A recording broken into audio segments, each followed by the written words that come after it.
I obviously have no idea why you clicked on today's episode. I have no idea how you're feeling, what you're going through, what you're dealing with in life. But I want you to know this. Before you hear anything else, I want you to know that where you are is not where you have to stay. And where you come from, your past, that does not dictate where you go, what your future is. I say this because that is the theme of today's episode. That is the theme of today's guest, Erik Allen. Erik, he grew up in a broken home. He was addicted to drugs. He was in jail by 18 years old, bankrupt by 21. And yet, look where he is today. He turned it all around. And I want you to realize, so can you. So no matter what you're going through in life, I want you to realize that there's always a path forward. Sometimes you got to get a little creative. Sometimes you got to do the work, do the hard stuff. And sometimes maybe you just need to hear how somebody else did it. You need to be inspired. And then maybe you can put things into motion in your own story. This is episode 290. This is the story of Erik Allen. What's up, my friend, and welcome to Grit, Grace, and Inspiration. I am your host, Kevin Lowe. 20 years ago, I awoke from a life-saving surgery only to find that I was left completely blind. And since that day, I've learned a lot about life, a lot about living, and a lot about myself. And here on this podcast, I want to share those insights with you. Because, friend, if you are still searching for your purpose, still trying to understand why, or still left searching for that next right path to take, well, consider this to be your stepping stone to get you from where you are to where you want to be. I believe that one of the most difficult things that we'll ever do in this life is understanding what our true life's purpose is. And equally so is truly understanding what is God's will for our life. Today's prayer request is for somebody who's been struggling with that very question. What is God's will for his life? He's been out of work since December 2023. He sent out over 300 different applications, and still, it's like nothing will work. He's still just hitting a brick wall, and he's struggling to understand why, struggling to support his family. And that's why he asked if we could say a prayer for him. As I say with any prayer requests on this podcast, they can be kept anonymous. And that is the case with today's prayer request. I just ask that you please help me in praying that God will not only let the perfect, most ideal job open up for him, but to also give him perfect clarity and understanding of exactly what God's will is for his life. That is today's prayer request. It would be amazing to have you joining me in praying for this person right now. Now, I want to remind you, if you have your own prayer request, I would love to feature it here on the podcast. I have people listening to this podcast from all over the world, and I feel like what an amazing platform to get people praying for something that means something close to us. So, please send your prayer request via text message to 877-749-8178. Again, that number is 877-749-8178. You can send your prayer request via text to that number. I also have that listed inside of today's show notes in case that's easier for you to jot down that way. And with that, my friend, I am beyond excited to welcome you to today's amazing interview with none other than Erik Allen. I grew up in a place called Kennewick, Washington, Eastern Washington area, and I grew up in what I thought was a typical household, man. My mom and dad took us to church. I went to Sunday school, and though I was the kid that would excuse myself to go to the bathroom, and I'd have a pocket full of G.I. Joes and then just play with G.I. Joes in the bathroom. And for some reason, no one ever came to find me. But a whole nother story there. But, we went to Sunday school. I played Little League. My dad would take my best friend, Dave, who I met in first grade and still my best friend today, he'd take us out to dumpsters behind big stores and literally throw us in and say, go find treasure.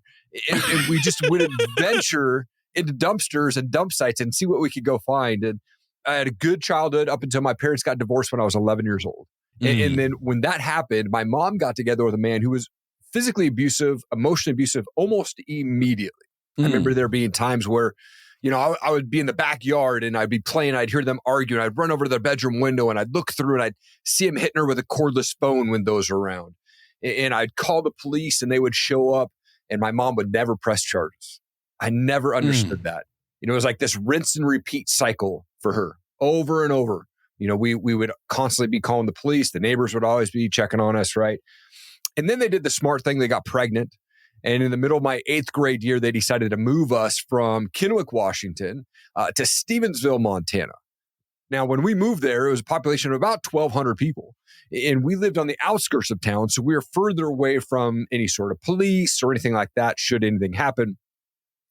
And they rented this house that was on 5 acres. It was a beautiful property. 2 big ponds right by the Bitterroot River, lots of room to run around and, shoot the BB gun and just get dirty. And the problem, though, was that house had 3 bedrooms. So it was one for them. It was one for my little brother who's come months old. And then one for my younger sister who's 4 years younger than me. And they said, Eric, you get to live in the garage. So I literally had this tarp that separated the garage, my bedroom on half, and the truck was able to pull into the garage on the other half. Now, luckily, my half had the fireplace that would keep me semi-warm in the middle of the -degree nights of Montana in the winter. But that's where I stayed. And there would be, nights where once that fire would go out, 1, 2 a.m., I would be freezing. Like I'd wake up and I could see my breath, right? That cold out there. There was a moment, though, when I was about 13, 14 years old, that really changed the trajectory of my life. I was home, brushed my teeth one night, and they came home arguing. Wasn't anything different than any other night. But I remember as I was brushing my teeth, I felt God say, dude, you've got to look around the corner to see what's going on. And as I peek around the corner, my view was down the hall was to the kitchen, to the pantry area, to the garage door where my bedroom was at. And as I peeked around the corner in the pantry area, this man is on top of my mom. Boom, boom, boom. And I had 20 seconds of courage in that moment. I walked up and I grabbed a cast iron pan out of the cupboard and I swung as hard as I could and I split the back of his head open. And he turned around and he said, what then? As he did that, I smacked him again in the forehead, again, splitting his forehead open and blood coming down his face. I swung so hard the second time I had fallen over. And I remember him standing up over me yelling. My mom jumps up like Mama Bear, punches him 5, 6 times. There's blood splatting the wall. I mean, this is a crazy movie scene. The police finally show up, take him to jail. My mom doesn't press charges. Rinse and repeat. And I actually thought I was a hero in that moment. But it wasn't much longer after that with 3 months left of my freshman year of high school, I got kicked out. I had to go stay with my buddy Forrest and finished the year of my freshman year there at Forrest's house and moved back to Kennewick to live with my dad. Now, my dad, he rented a house for him and I, and he put $20 in the cup. That was my lunch money for the week. Put Hunger Man meals in the freezer, cereal and milk in the house so that I could eat. And then he would go stay with his girlfriend. So I would see my dad in passing maybe 2 or 3 times a month. That led me to get into whatever I wanted because I knew that I couldn't get in trouble, basically. I was getting stoned before school, after school, during lunch. Me and my group of buddies, we were what you would call the stoner kids, right? So we were taking acid and mushrooms and Robitussin DM, whatever we could get our hands on. And when I was 18 years old, as a senior, I actually got arrested for having a bong, which is really funny now. Looking back, it's now legal to have a bong in Kennewick. But in 1998, it was not. And I had to go stay the night in jail. And I was still a senior in high school. I literally wrote a note to my dad saying, hey, staying at Danny's house, right? And just left and went and checked myself into jail because I knew he wouldn't call Danny. Yeah. So I checked myself in on Friday, got out on Saturday. But this was an old school jail. This is black and white chain gang outfit on, bright orange slipper type of jail. This was when they would bring the food out. You could see it hot, steaming off, but you couldn't reach it until it got cold. Then they'd slide it into your cell. That was an old school jail, right? And then 2 weeks after I graduated high school, I woke up to a Post-it note on the bathroom mirror. And it said, you can't comply with house rules. You have 48 hours to get out. And so from there, between the ages of 18 and 21, I would move 21 times, living off of couches here, couches there, basically homeless at that point. And one of those moves was to Seattle, Washington. I had $100 in my pocket and ended up living with a guy who went by the name of Mr. Sexy. He was a regional wrestler. It was the funnest thing ever to live with Mr. Sexy. Still a good friend of mine today. But it was during that time that I was partying, and by the time I was 21, I was $28,000 in debt, and I had to file bankruptcy. I would end up landing a job with Universal Records, which was a dream job of mine to work in the music industry. I lied to get the job because I had to be in college. I wasn't in college. I just went and paid for a course, took my receipt to Universal, said, yeah, I'm in college, and I got in. But I got in the door. And I was just the mailroom guy. I was tracking sales. I was stuffing posters, being involved as much as I could. But that gave me free concerts 2 to 3 nights a week and had an open tab. So I got to live a rock star lifestyle without being a rock star, hanging out backstage. And then my 1-year anniversary came and I got laid off because of a thing called Napster. If people remember Napster, it absolutely killed the music industry. Yep. And I was the guy on the bottom of the totem pole along with 15 other people in that office that all got laid off at that time. And I started working at Starbucks as a night manager. And one night, and basically as that night manager, I was basically getting off work. I'd go to the grocery store, grab a 6-pack of beer, go to Hollywood Video, grab my favorite movie on a DVD, go back to my ghetto apartment there in Renton, Washington, across the street from where Jimi Hendrix is buried. And I would drink myself to sleep every night. It was rinse and repeat, rinse and repeat. And then one night, though, while working at Starbucks, a girl walked in and said, hey, we've got a cool college age event down at our church. Would you want to go? Now I'm depressed. I have no friends. And she was absolutely gorgeous. Yep. What time do I need to be there? And I went to that church event. And it was at that event that I realized that God had been protecting me my entire life. All of the stupid things that I'd done that should have killed me, I was still alive. I'm 44 today. I've never had a stitch. I've never broken a bone. I've been protected by God. But I wasn't ready to give up my worldly desires.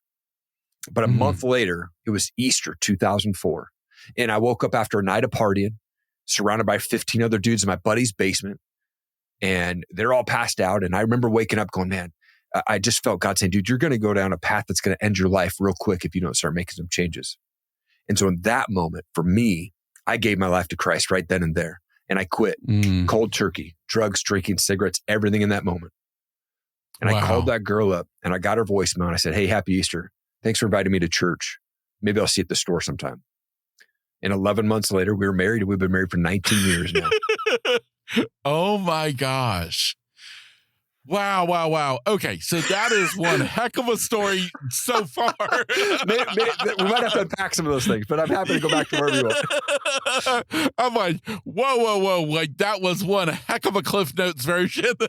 Yeah. Wow. So backing up with the whole thing with your mom, with the stepdad and stuff, was he ever abusive to any of you or the other like siblings? Yeah, great question. Never to me. I don't know if he was to siblings. I'm not sure. I never witnessed it myself. I wouldn't put it past him, but for me, I never saw it or he was not abusive to me. Okay. Verbally abusive, most definitely. Yes. I don't know about physically. Yes, understandable. Yeah. When you had to leave and you went to live with your dad, did you like the way you made that sound? I couldn't help but feel sorry for you, this kid who moved back with your dad and then your dad really wasn't around. Yeah. Was that hard on you? It was interesting because I think at the time I didn't really see it as a bad thing because I was just so wanted to do my own thing. I wanted to go out and party and get stoned all the time. And that was our drug of choice, my group, right? Like we would just get stoned all the time. We had a shed in the back of the house that we rented. And that became the Cheech and Chong smoke sack, basically, right? Like we were always getting stoned in there.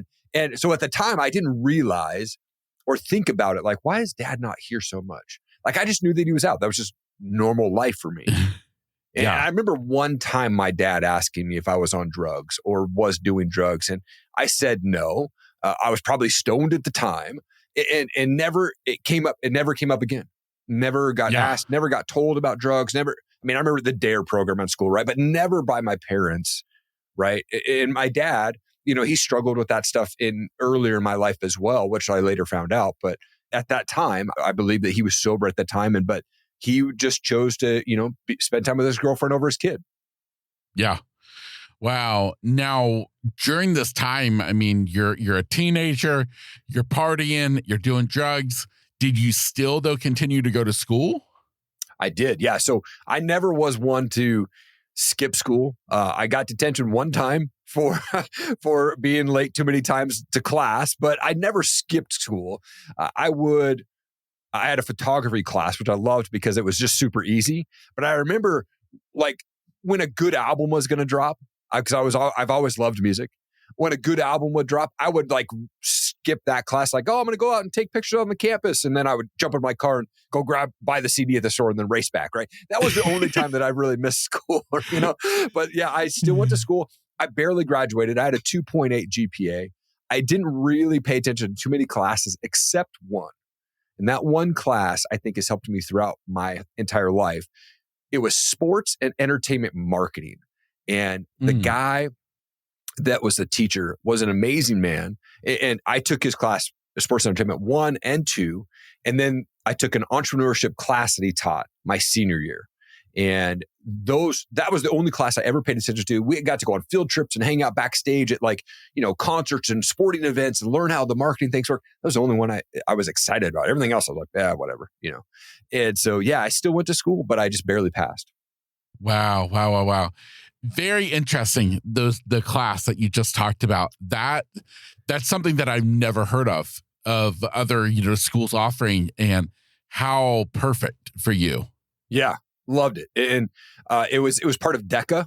It's kind of like FFA, but DECA was more, I don't even remember what it stands for now, but it was more like how to start a business and what things do you do on taxes and things like that. So I enjoyed that class. I've just always been intrigued by that. And so it was fun to be a part of that and talk about how much is the Super Bowl ads for the Super Bowl this year, that year and, things like that. And looking back, I was like, $1 million to do a Super Bowl ad. Now it's like, 10 times much, right? So. Absolutely. When you talked about being asked by that girl who would become your wife, yeah. When asked about going to church, besides for the fact that it was a pretty girl, yeah, did you? I mean, you said when you were a kid you went to church, but yep. Do you feel like at that point you really knew much about God at all?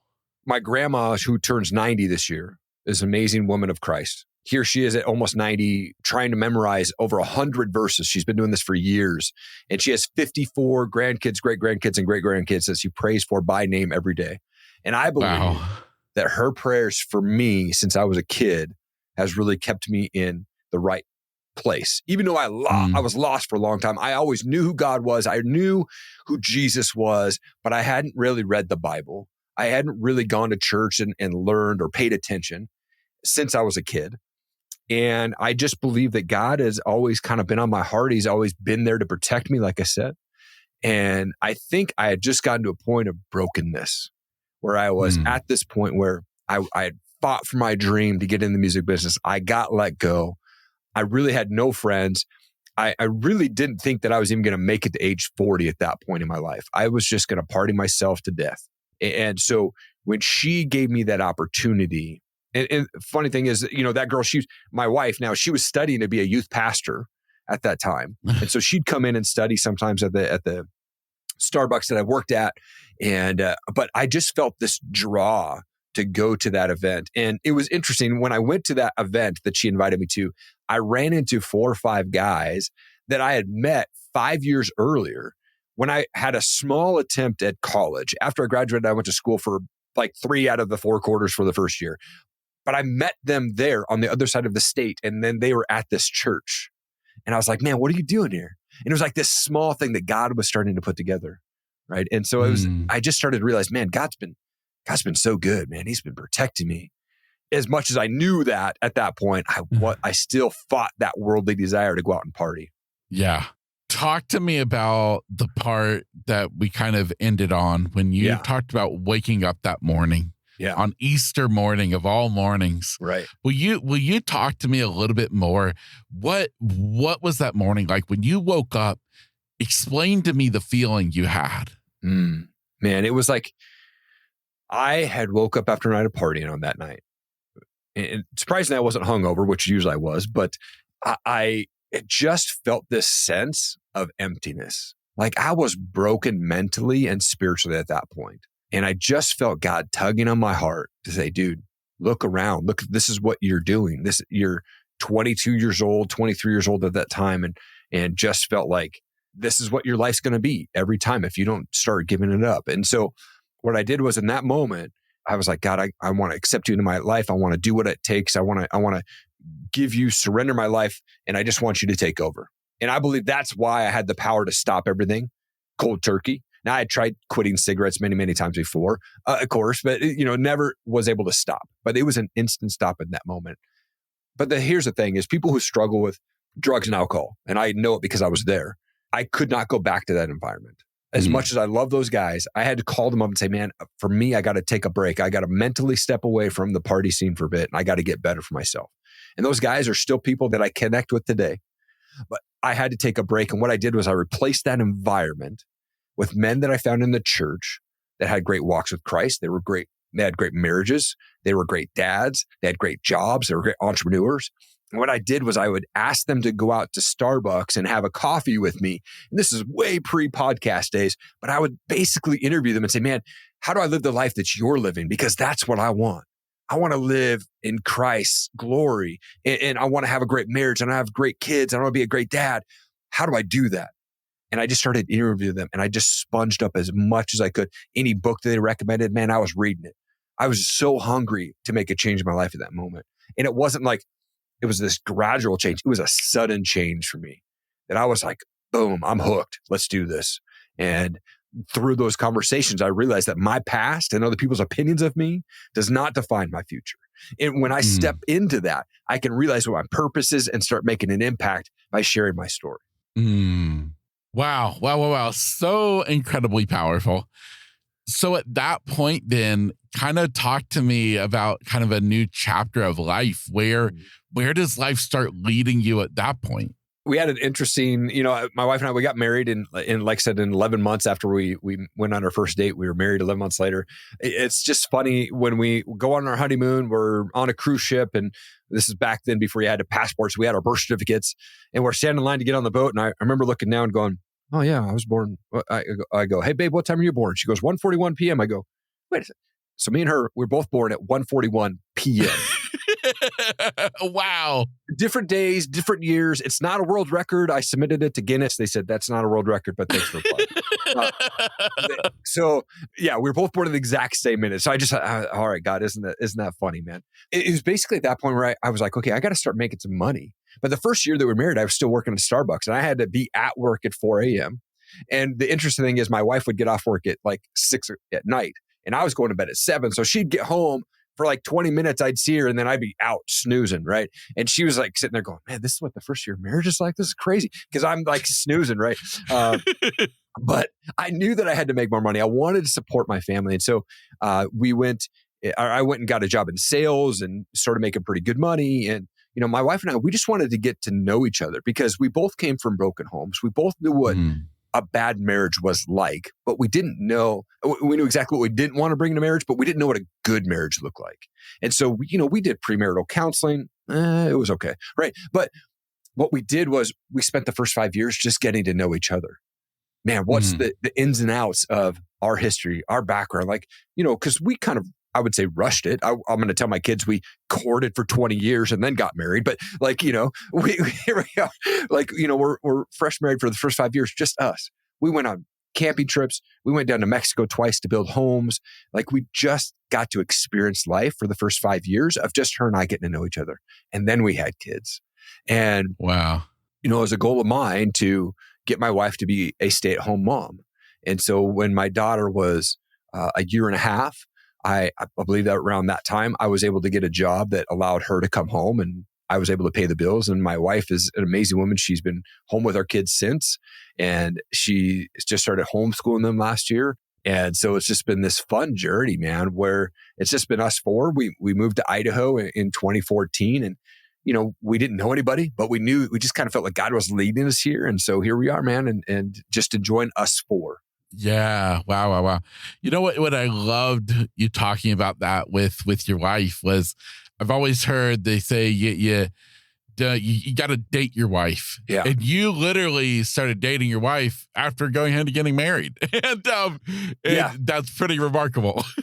Yeah. Yeah. And I wish that we could get on more, dates, but we definitely have time on one-on-one where we can just have great conversations. And I'm still working on how to be a good communicator. It's funny, as much as I talk for a living, I still struggle in that communication area, and so that's things that I'm still learning. Here we are, 19 years being married, still trying to figure out how can I be a better communicator? How can I be a better husband, better dad? And I think that once we stop growing and learning, that's really the end of life, right? For me, I always want to grow, always want to learn, and just, spending time in prayer and asking God, man, hey, lead me in this, lead me in that, right? And so we are breaking the chains of divorce, abuse, addiction, and rejection. Yes. Yes.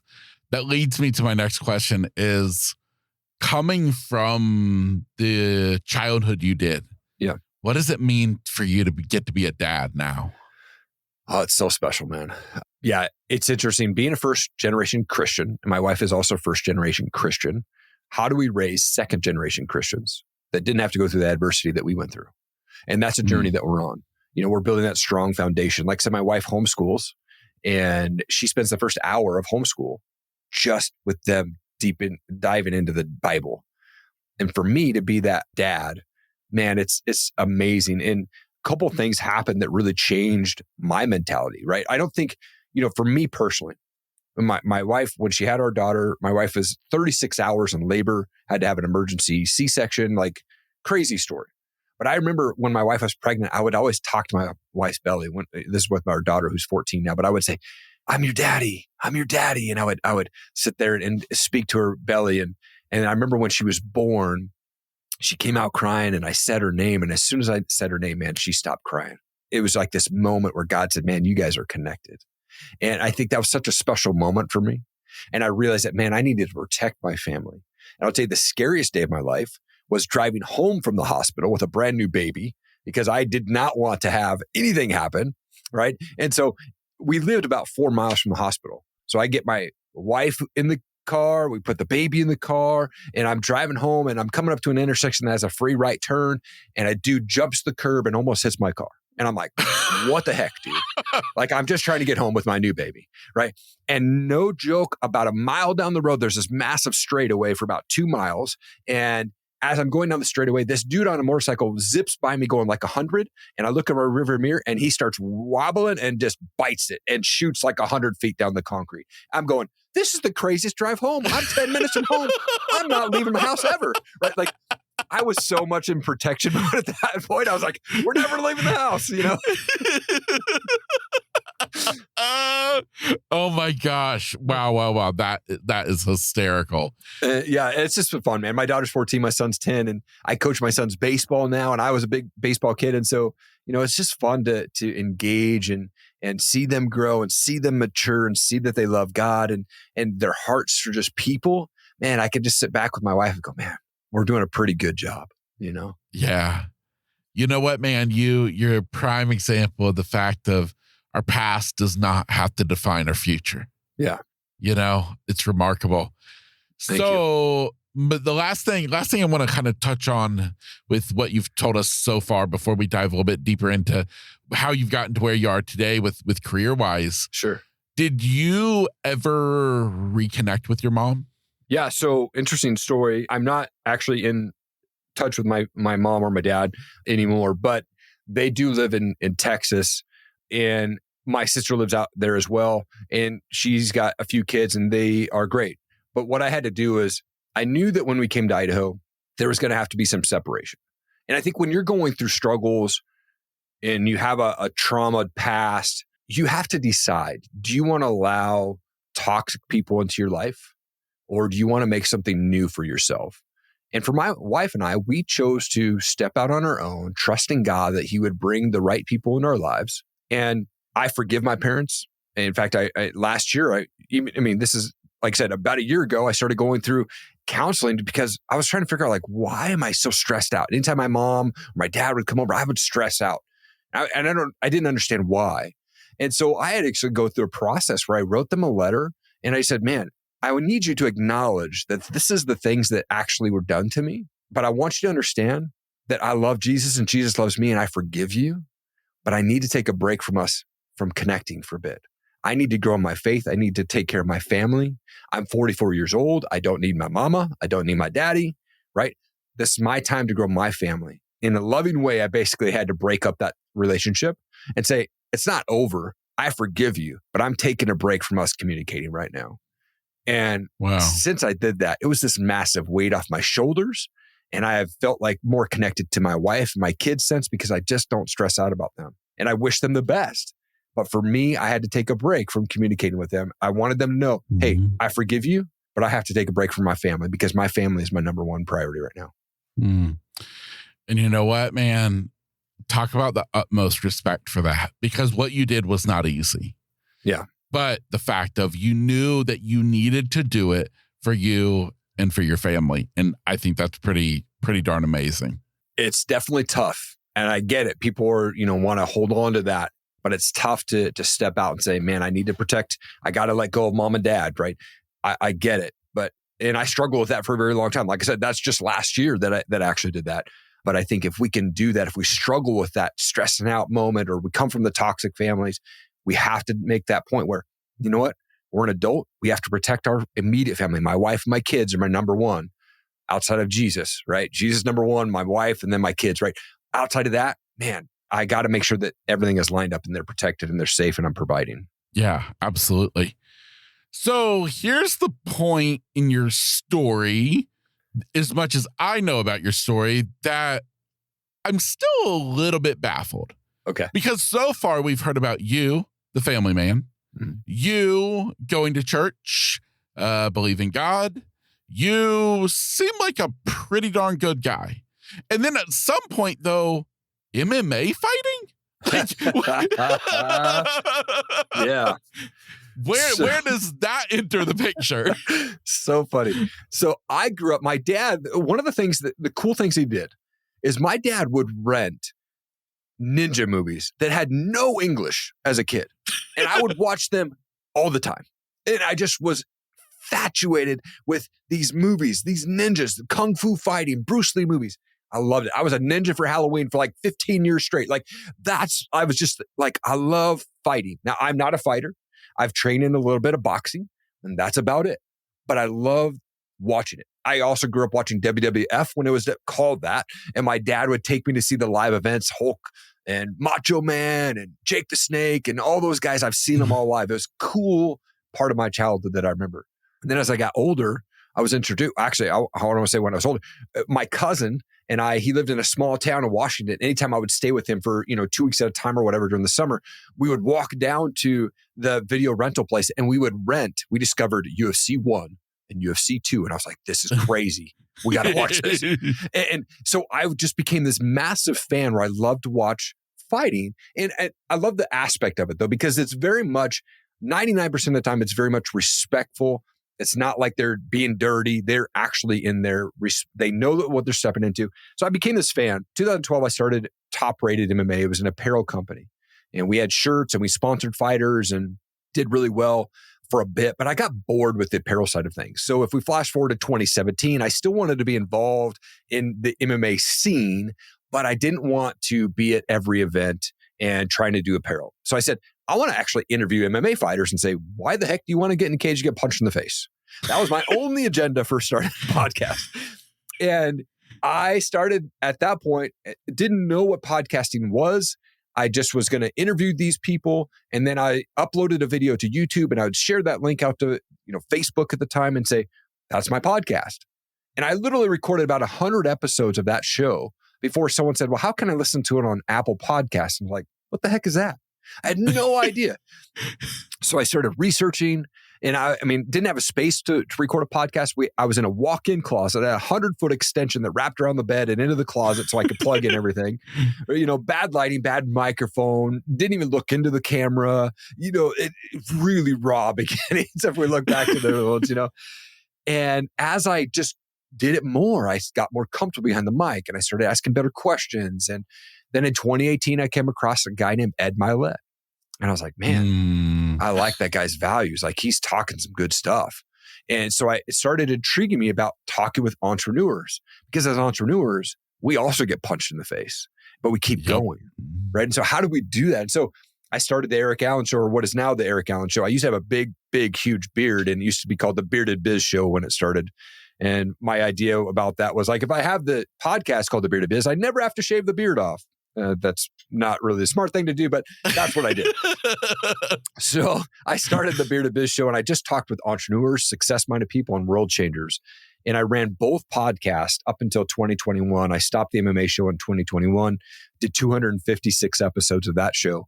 And early on, I won a contest on Instagram that landed me a phone call with Ed Milet.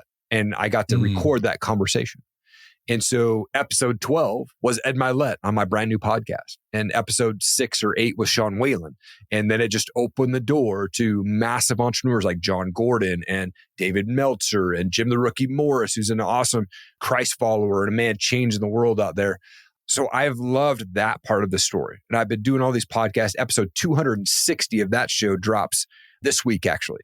So really excited about that. But the interesting thing is I've been doing this for, a few years now.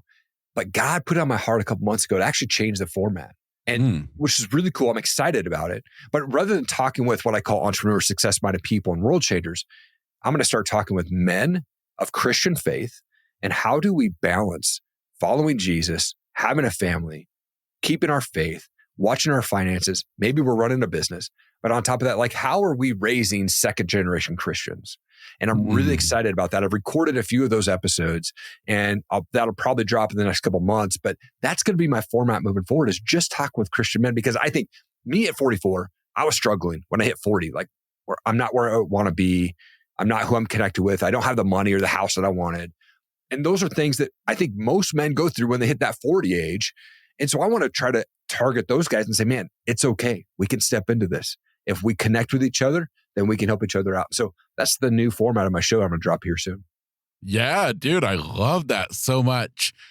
Through the podcasting journey, and especially talking about all these big hitters, big names, and all the others in between, do you feel like you grew as a person by just being involved with talking with all of these people?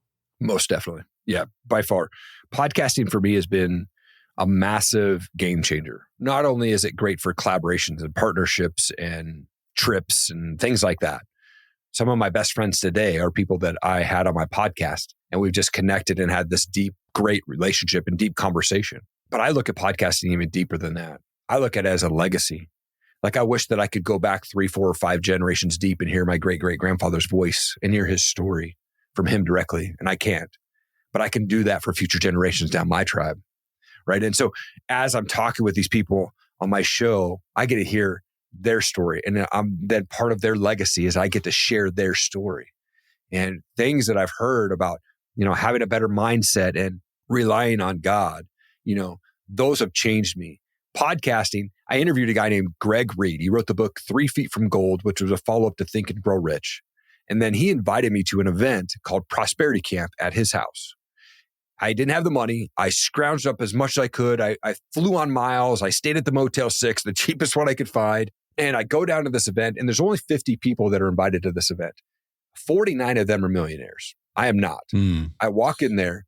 I have no idea what I'm doing. And I'm just connecting with people. And one of the guys that I met there was a guy named Kelly Cardenas. Dreadhead guy, looks like a surfer dude. We're down in Carlsbad, California. And him and I just kicked it off. Like, we just were like, man, this is like my brother from another mother right away. And I remember being down there, and he goes, Erik, let's go watch the sunrise and read the Bible. Come follow me. I'm down the way. So I'm like, okay. I got up early. I walked from my hotel. I go to the Carlsbad beach, and we're sitting there, and he brought chairs, and we're sitting on the beach just early. We're watching the sunrise. And I remember him saying, Erik, what do you want to do? I said, man, I just want to be a full-time entrepreneur. I don't want to work for anybody. And I go, all these people that were at Prosperity Camp, I want to be like them. And he looked at me and he goes, Erik, all these people that are awesome, have great businesses. They have, lots of money, but how many of them have great marriages? And man, it was like the stab to my heart, because I realized in that moment that I had my priorities all screwed up. And it was in that shift that I started going, man, I got to start changing things around and start putting my wife and my kids as a focus. And if I become a full-time entrepreneur, great. But if not, I have my family and God to help me through that. And Kelly was just, and he still is today, just this man that speaks life into me and encourages me and, inspires me to be better. And so, man, podcasting is just opens up so many doors, man. Yeah, that is absolutely incredible. The power of a sunrise at a beach with the Bible. And that life changer moment for sure. Yeah.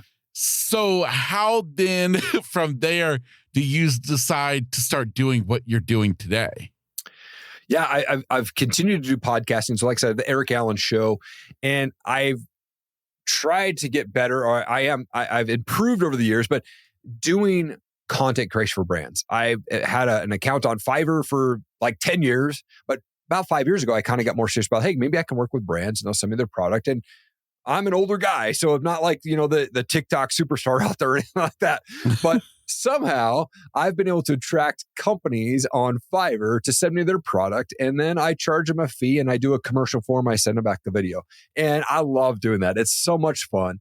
And sometimes I work with coffee companies and water bottle companies and bouncy ball companies, and I've done the whole range. And so I do that. And then Erik Allen Media, I actually coach people on how to start, launch, and run podcasts.